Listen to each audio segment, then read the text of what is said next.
Have you ever felt like your mind is a battlefield, pulled in 100 directions, trying to stay strong, yet breaking down inside? The world teaches us how to build careers, how to win arguments, how to chase success. But no one teaches us how to stay centered when everything outside us is falling apart. Today, I will share with you something powerful, not from a book, not from a theory, but from the silent whispers of life itself, the art of finding unshakable inner balance through God's wisdom. In this modern world, balance has become a rare luxury. People appear happy but are secretly drowning in anxiety. We smile outside but storms rage within. We scroll endlessly, talk constantly, yet feel emptier than ever. Why? Because we've lost our connection with the divine source of peace. We are trying to fix the inner world by rearranging the outer world. And it never works. Real balance doesn't come from a better job, a better phone, or even better people. It comes when we align our life with higher purpose, spiritual discipline, and divine understanding. Today, I'm not here to give you motivation that fades in a few hours.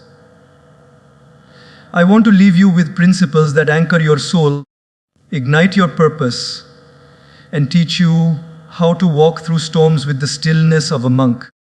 This is the secret to unshakable inner balance, and it begins not outside you, but within and above.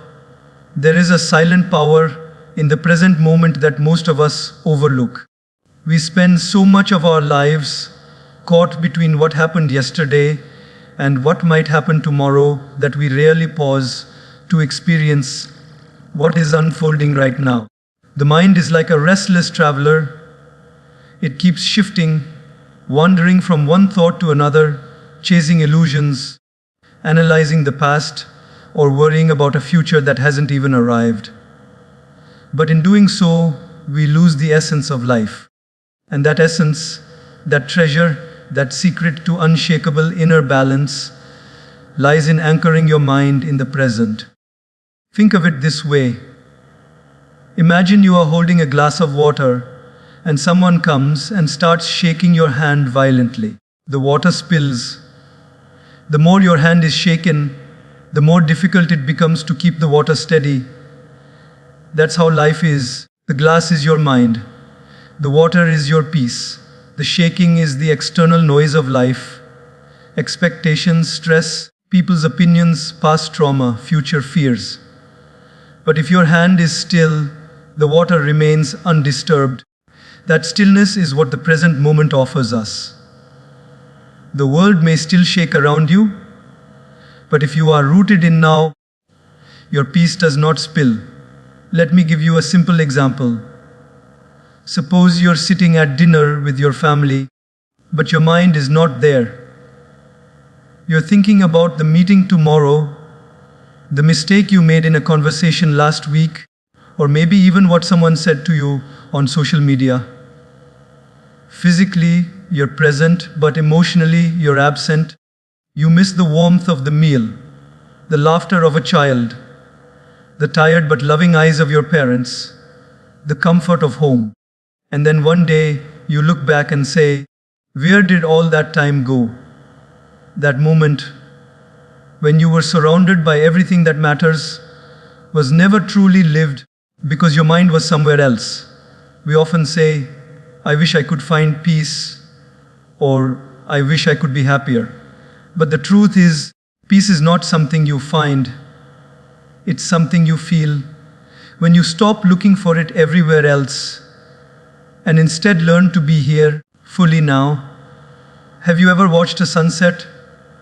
When you're truly watching it, not taking pictures, not scrolling your phone, not thinking about your to-do list, just watching, you feel something shift inside you, a certain silence, a calmness. That is the power of being in the present moment. The divine doesn't live in the past or future. The past is gone, it's a shadow. The future is unborn, it's a dream. But this moment right now is a gift. That's why it's called the present. Every breath we take is a blessing. Every heartbeat is a silent reminder that life is still with us. When you become conscious of this, your heart slows down, your stress melts, and your inner chaos begins to settle. Look at how children live. They laugh with their whole heart. They cry without shame. They don't fake emotions or plan 5 years ahead. They play, they explore, they fall and rise again, completely immersed in the now. That is why their happiness is so real, so raw. Somewhere, as we grow older, we trade this spontaneity for overthinking. We replace wonder with worry. And slowly, we disconnect from the joy of being alive. Living in the present doesn't mean ignoring responsibilities or becoming careless. It means you do what needs to be done today with your full presence. You plan when it's time to plan. You reflect when it's time to reflect. But your mind doesn't dwell endlessly in places where your control ends. True spiritual growth is when you can sit silently in a room and feel full.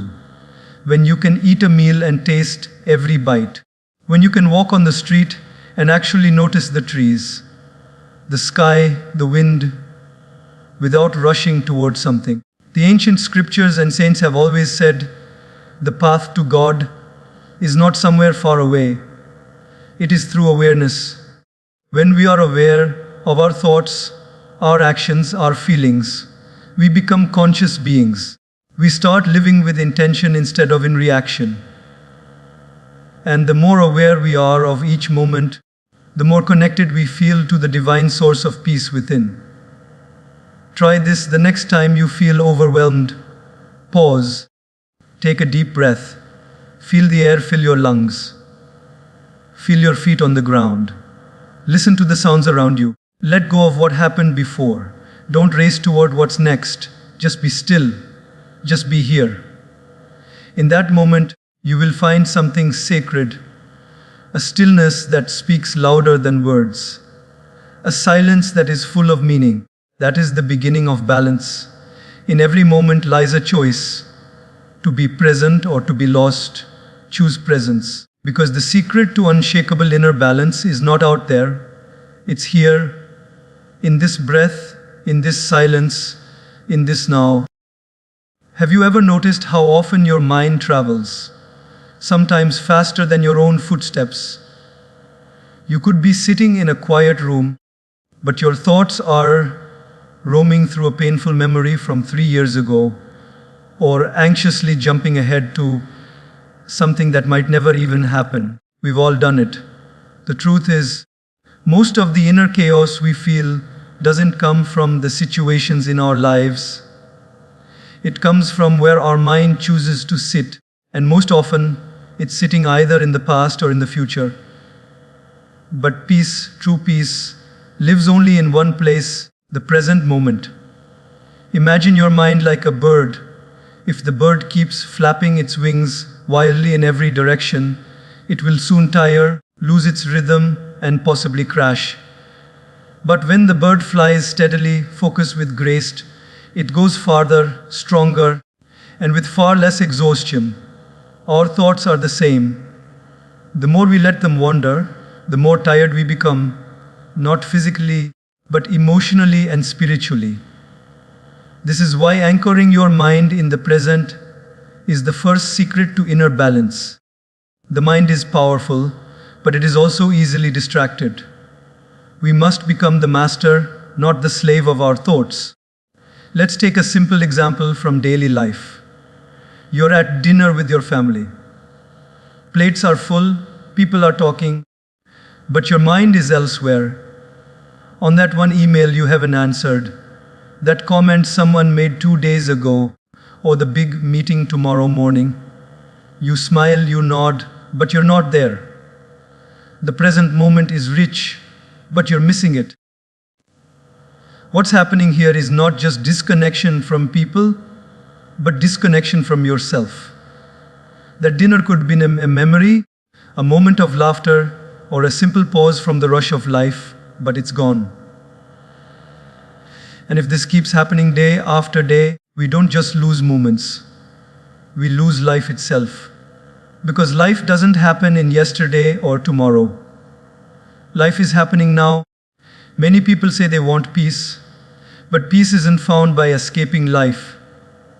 Peace is found by engaging fully in the now. God has placed our power in this very moment. You don't have power over what already happened. You don't have control over what's coming. But you do have influence over what you choose to feel, think, and do right now. That's where transformation begins. One of the reasons we struggle to stay present is because the world we live in rewards busyness. We feel productive when our minds are constantly juggling 5 things. We believe overthinking means we're being responsible. But overthinking is like running on a treadmill. You're moving a lot, but you're not going anywhere. Staying present doesn't mean you stop caring about what's ahead. It means you stop losing yourself in what you can't control. It means you ground yourself so deeply in the now that you carry strength into the future rather than fear. Let's take another example. A student preparing for exams is overwhelmed by the pressure of results. She's not just studying, she's imagining what might happen if she fails, what others will say, how her future could be ruined. This constant forward projection drains her before she's even reached the exam room. But imagine if she took a breath, focused only on today's revision, respected the process, and left the rest to a higher force. She wouldn't just perform better, she'd walk lighter. This is what anchoring in the present looks like. It doesn't mean ignoring the future. It means not drowning in it. God has gifted us with one breath at a time. Yet we try to inhale the next day's worries while still holding yesterday's regrets. No wonder we feel suffocated. If we could simply learn to inhale this moment, to listen deeply when someone speaks, to walk without rushing, to eat without the phone in hand, to sit with ourselves without judgment, we would find a new strength rising from within, a stillness that no external chaos can disturb. Now think about the trees. They don't worry about autumn when spring is blooming. They don't mourn the fallen leaves when new ones are arriving. They are fully in tune with the season they're in. That is why they flourish naturally. As human beings, we were also meant to grow in alignment with the now. But instead of trusting the season, we resist it. Instead of aligning with the present, we fight it. And in doing so, we delay our own blossoming. Anchoring your mind in the present doesn't come from just hearing about it once. It's a practice. Start small. The next time you walk, notice your steps. The next time you eat, taste your food. The next time someone speaks, listen without preparing your reply. Every time your mind runs, gently call it back. Like a parent calls their child safely home. And know this, every time you return to the present, you return to peace. Because the present moment is not empty. It is full. Full of life, full of guidance, and full of the presence of God. When your mind rests in the now, your soul begins to hear what it was too busy to receive before. That is where inner balance begins. Not in changing your whole life, but in changing where you place your awareness. The mind, when anchored in the now, becomes your greatest friend. And in that friendship, you will find a balance so deep, it will carry you through every storm life throws your way. When we talk about anchoring the mind in the present, it may sound like a simple idea, yet it's one of the most profound spiritual practices that lead to true inner balance. Most of our suffering comes from either dwelling on the past or obsessing about the future. But life is not happening in the past or the future. It's happening right now, in this very moment. And if we miss this, we miss everything. The mind, by nature, is restless. It jumps from one thought to another, like a monkey swinging from tree to tree. One moment, you are remembering something painful that happened years ago, and the next moment you're fearing something that hasn't even occurred yet. This constant mental time travel takes away your ability to be calm, peaceful, and focused. But what if we could bring our mind back home, into the now? Think about a student preparing for an exam. He sits with his books open, but his mind is filled with thoughts like, what if I fail? Or, why didn't I study last week? These thoughts are not helping him study. They are draining his energy. He is mentally trapped in the past and the future, while the only time he can actually make a difference is now. When you learn to bring your attention fully into the present, you begin to work with your full potential. Your decisions become sharper, your focus becomes deeper, and your inner balance becomes unshakable. Even spiritually, the divine presence of God can only be experienced in the now. God is not sitting in your past regrets or your future anxieties. He is here, now, waiting for you to show up. Another example is when someone goes through a heartbreak. The pain feels unbearable. The mind replays what was said, what went wrong, and what should have happened. The person stays stuck in the same emotional loop, hoping for a different past. But life doesn't work like that. The more we revisit the past, the more we bleed in the present. Healing begins the moment we stop asking, why did it happen to me? And start asking, what can I do now to grow stronger through it? That shift, just that one shift, from past, focused thinking to present, grounded awareness, is the beginning of emotional freedom. You don't need to forget the past. Just don't live there. Sometimes we believe that by worrying about the future, we are being responsible. But worrying and preparing are not the same. Preparation is done in the present. Worrying is a useless habit that feeds on fear and drains your peace. Imagine a man who is going for a job interview. He prepares his CV, practices his answers, dresses up well, but instead of staying calm, he keeps thinking, what if I mess up? Or what if they reject me? All that anxiety is not helping him. It's weakening his confidence. What he really needs is to trust his preparation, stay rooted in the present moment, and let things unfold. That is inner balance. Mindfulness is not about sitting silently for hours. It's about being fully awake to what you're doing. When you eat, eat with presence. When you speak, speak with awareness. When you walk, be conscious of each step. Slowly, you'll notice your mind becoming less noisy. Peace is not somewhere far away. It's always just a breath away, right here, in the now. The problem is, we keep searching for peace as if it's a destination when it's actually a way of living. When you wake up in the morning, don't let your first thought be about yesterday's problem or tomorrow's task. Pause. Breathe. Feel the gift of life. Express gratitude. Remind yourself, I will live this day fully, not mentally skip it while thinking about the next. That small ritual can change the tone of your whole day. It's the difference between being dragged by life or dancing with it. The present moment is the only moment where we can change anything.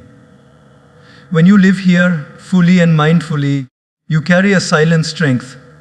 You become less reactive, more patient, and deeply grounded. That is what it means to anchor your mind. And remember, this is not something that happens once. It's a practice. Every time your mind runs away, gently bring it back.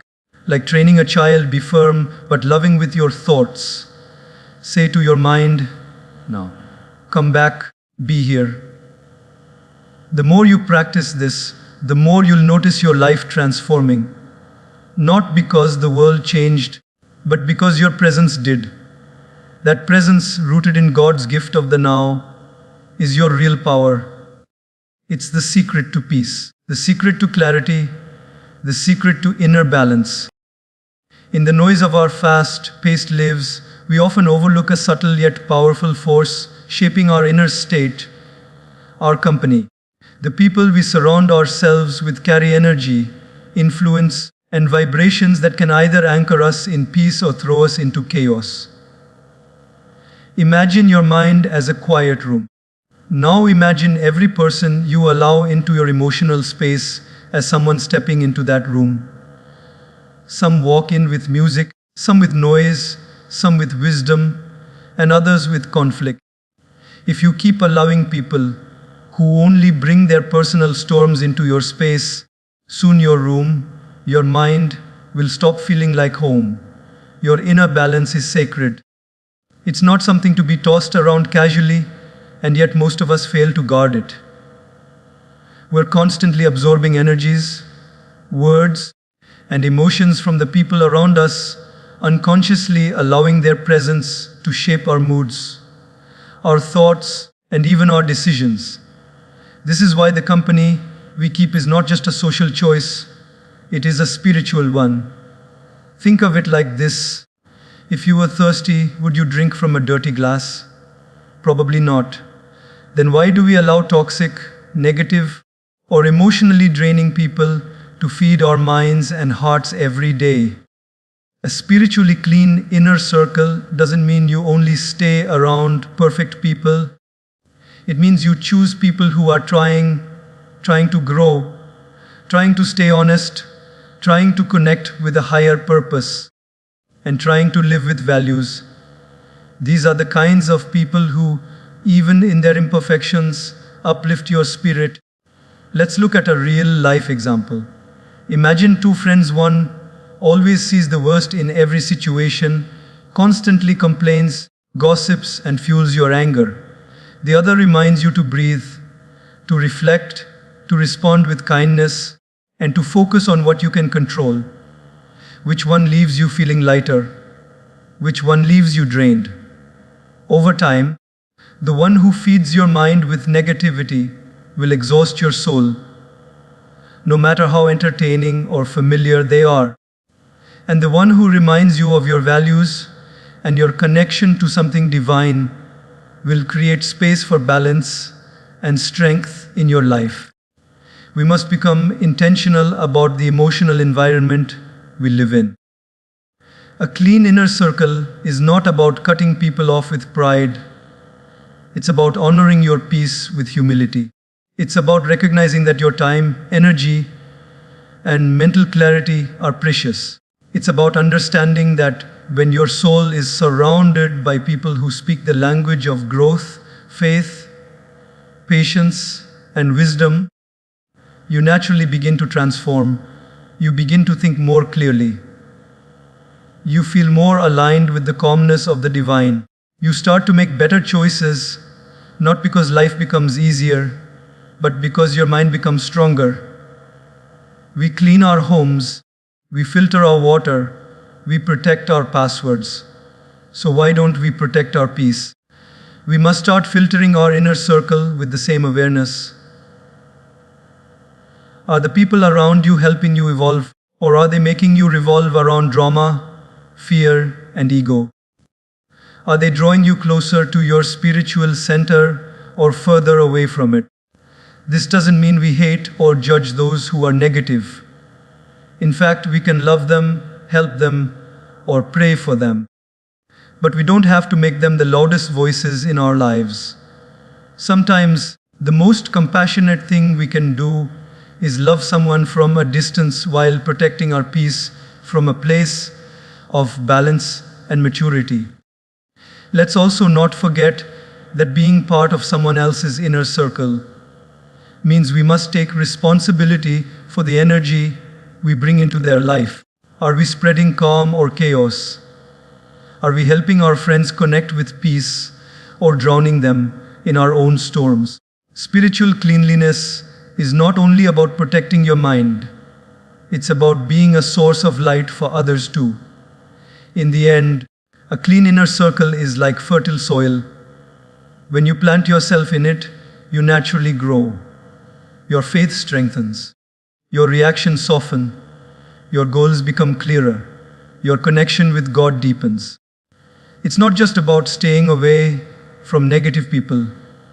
It's about surrounding yourself with people who reflect the qualities you want to cultivate: honesty, simplicity, compassion, wisdom, and a sincere desire to grow spiritually.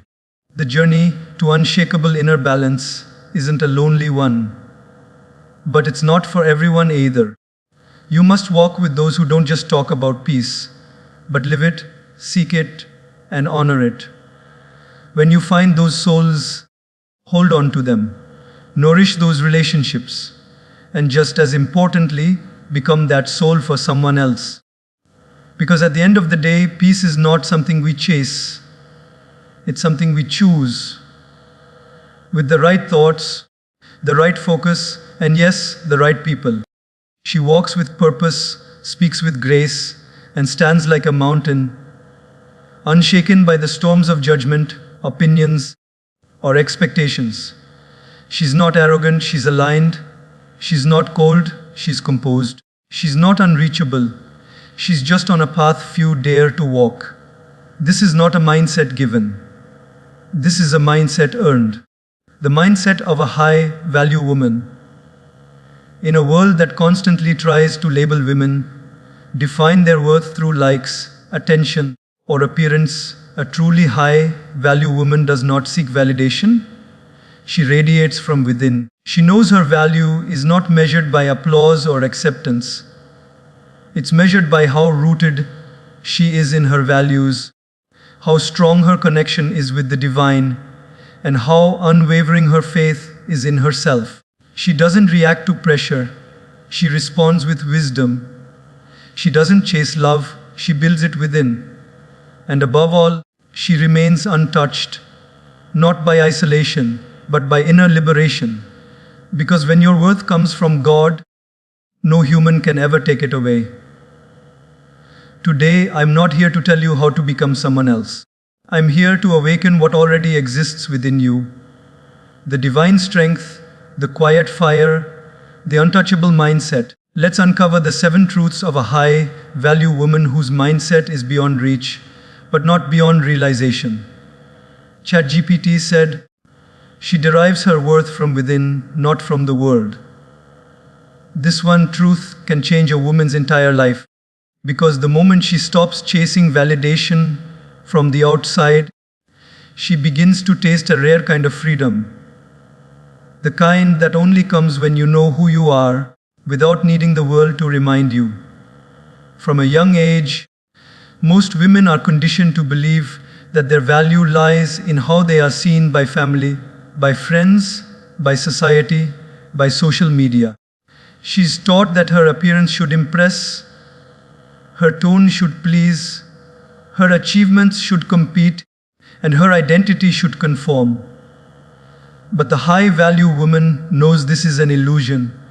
She sees the traps hidden beneath the praise. She realizes that if her worth is based on what others think, it will rise and fall like a wave, unsteady, unpredictable, and exhausting. She no longer allows people's opinions to be the mirror through which she sees herself. Instead, she builds an inner mirror polished with self-respect, confidence, and faith. It reflects the light she carries within, a light not given by society, but by God. Imagine a lotus flower. It grows in the dirtiest of waters, surrounded by mud and murk. But when it blooms, not a single drop of dirt touches its petals. It's untouched by the mess around it because its roots go deep. That's how a high-value woman lives. Her roots are in her values, in her spiritual foundation, in her self-awareness. So even when she's surrounded by judgment, noise, or superficial expectations, she stays pure, strong, and unshaken. In everyday life, this shows up in powerful ways. She doesn't overthink when someone ignores her. She doesn't lose her center when someone criticizes her. And she definitely doesn't mold herself to be more likable, just to be accepted. When she walks into a room, she doesn't hope to be noticed. She knows she belongs. Whether anyone claps or not, she claps for herself. There's a young woman I once knew who worked in a corporate office where being soft-spoken was mistaken for weakness. She was constantly told she needed to be louder, more aggressive, more boss-like. For months, she tried to force herself to fit that image. She dressed differently, changed her tone, even tried mimicking the leaders she saw. But the more she did, the more she lost her confidence. Until one day, she decided to return to herself. She led not with volume, but with wisdom. She didn't bark orders. She inspired with clarity and calm. Slowly, her team began to follow her lead, not out of fear, but respect. She didn't need to become someone else to be valuable. She just needed to honor who she already was. That's the untouchable mindset. You see, a high-value woman doesn't need a crowd to feel seen. Her self-worth is her constant companion. Even in silence, she feels powerful. Even in loneliness, she feels whole. Why? Because her relationship with herself is rooted in truth, not trends. She knows the world may try to define her by how she looks, who she marries, or how much she achieves. But she defines herself by how she lives, how she loves, and how aligned she is with the higher purpose she was created for. When others tell her, "You're too quiet," she hears, "You're peaceful." When they say, "You're too sensitive," she understands, "You're deeply aware." When they say, "You're too different," she smiles and thinks, "Exactly." She no longer takes rejection personally because she knows her value isn't negotiable.